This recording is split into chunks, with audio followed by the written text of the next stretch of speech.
Good morning बच्चों। आज हम लोग कक्षा 10 के इतिहास के पाठ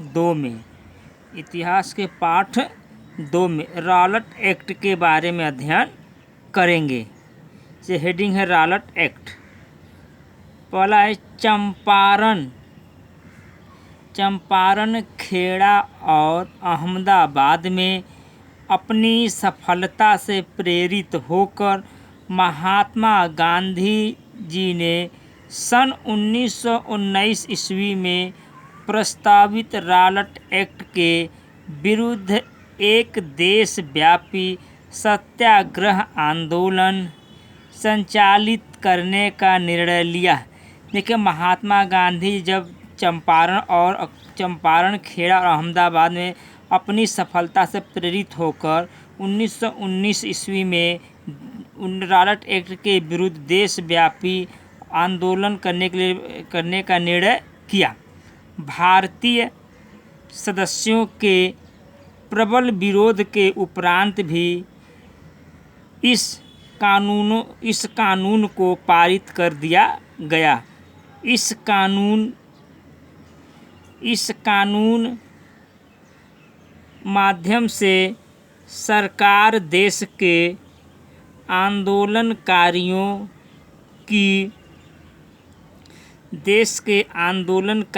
की राजनीतिक गतिविधियों का दमन करना चाहती थी। जो सरकार थी उसमें आंदोलनकारियों का राजनीतिक गतिविधियों का दमन करना चाहती थी। साथ ही इस कानून के अंतर्गत यह प्रावधान भी था कि किसी भी राजनीतिक कैदी को उस पर बिना मुकदमा चलाए ही 2 साल तक जेल में रखा जा सकता था। इस प्रकार के अन्यायपूर्ण कानून के विरुद्ध महात्मा गांधी जी अहिंसक तरीके से नागरिक अवज्ञा चाहते थे। देखिए, गांधी जी का कहना था कि जो भी क्रांतिकारी को पकड़ा जाए उस पर मुकदमा चलाया जाए और उस मुकदमा जब उस पर जुर्म साबित तब उसको 2 साल की सजा दी जाए। परंतु अंग्रेज़ों ने कहा कि नहीं, हम बिना मुकदमा चलाए ही क्रांतिकारियों को 2 साल तक जेल में रख सकते हैं। इस प्रकार के अन्यायपूर्ण कानून के विरुद्ध महात्मा गांधी जी ने अहिंसात्मक तरीके से नागरिक अवज्ञा चाहते थे। इसे रॉलेट एक्ट किया महात्मा गांधी जी ने। इसके बाद जलियांवाला बाग हत्याकांड। 13 अप्रैल 1919 ईस्वी को बैसाखी के दिन अमृतसर के नागरिकों ने अपने स्थानीय नेताओं की गिरफ्तारी का विरोध करने के लिए जलियांवाला बाग में एक शांतिपूर्वक सभा का आयोजन किया। देखिए, जब 13 अप्रैल 1919 से जो जलियांवाला हत्याकांड हुआ था उसमें नागरिकों द्वारा, जो वहाँ के नागरिकों को अंग्रेज़ों द्वारा पकड़ लिया गया था, उनको छुड़ाने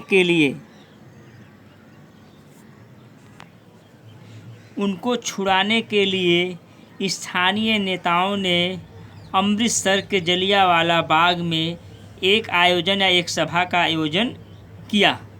नागरिकों को यह पता नहीं था कि शहर में मार्शल लॉ लागू कर दिया गया है। देखिए, मार्शल लॉ का मतलब भीड़ इकट्ठा न होने पाए। जो अमृतसर में उस समय जो जलियांवाला बाग हुआ वहाँ पे पशुओं का मेला लगाया गया था। उसी समय नागरिकों को पता नहीं था कि पशुओं का मेला जल्दी बंद करा करके और उसी समय मार्शल लॉ लगा दिया जाता है।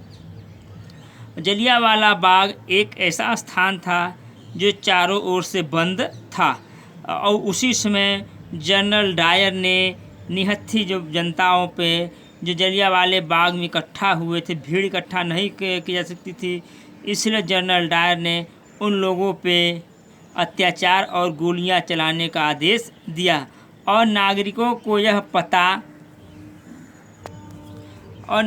पता नहीं था कि बाग से निकलने के लिए एकमात्र रास्ता था।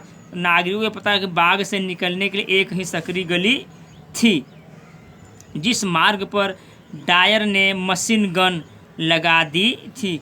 जिस मार्ग से क्रांतिकारियों को बाहर निकलना था, उसी मार्ग पे जनरल डायर ने मशीन गन लगा दी थी। उसने मैदान के बाहर निकलने के सारे रास्तों को बंद कर दिया। जनरल डायर ने मैदान के बाहर निकलने के लिए सारे रास्तों को बंद कर दिया। इसके पश्चात उसके सिपाहियों ने भीड़ पे अंधाधुंध गोलियां चला दी। सैकड़ों लोग मारे गए। जनरल डायर ने निहत्थों पे गोलियां चलाने का आदेश देता है, जिसमें सैकड़ों लोग मारे गए। अगला हेडिंग है असहयोग आंदोलन। महात्मा गांधी जी ने सन 1909 ईस्वी में अपनी प्रसिद्ध पुस्तक हिंद स्वराज की रचना की थी। देखिए यहाँ एक बहुविकल्पी भी प्रश्न है, से पूछे कि महात्मा गांधी की प्रसिद्ध पुस्तक कौन है? हिंद स्वराज की पुस्तक की रचना की थी। इस पुस्तक में उन्होंने लिखा कि भारत में ब्रिटिश शासन की स्थापना भारतीयों के सहयोग से ही संभव हो सकी है।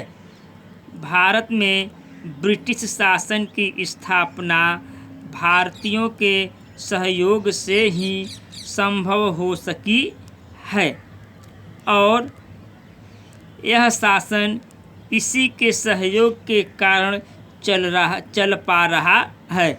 जो शासन अंग्रेजों का भारत में चल रहा है, भारतीयों के सहयोग से ही यह शासन चल रहा है।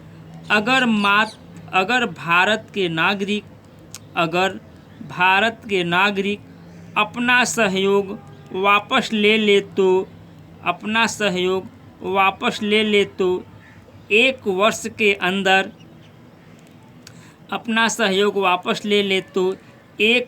के अंदर ब्रिटिश शासन ढह जाएगा।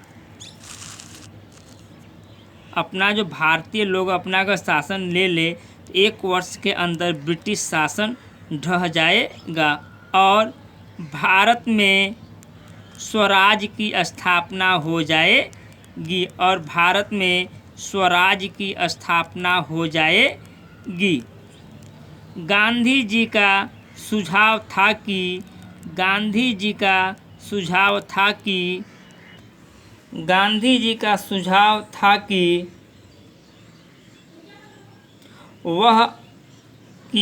कि यह आंदोलन चरणबद्ध तरीके से आगे बढ़ाना चाहिए।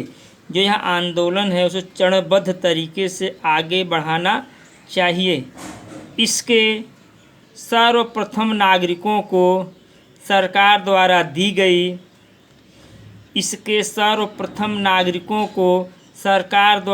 गई पदवियां वापस लौटा देना चाहिए। जो अंग्रेजों द्वारा भारतीयों को जो पदवी या जो दिए गए थे उनको वापस लौटा देना चाहिए और सरकारी नौकरियों, सेना, पुलिस, अदालतों, परिषदों, विद्यालयों और विदेशी वस्तुओं का बहिष्कार करना चाहिए। उनका कहना था कि जो नई पदवियां हैं,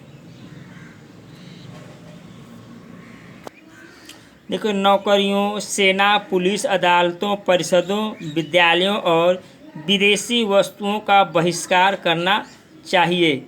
सन 1920 ईस्वी में ही गांधी जी और शौकत अली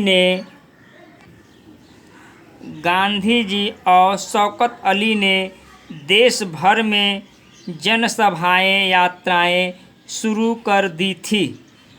अंत में दिसंबर 1920 ईस्वी में कांग्रेस के नागपुर अधिवेशन में एक समझौता हुआ और असहयोग कार्यक्रम पर स्वीकृति की मोहर लगा दी गई।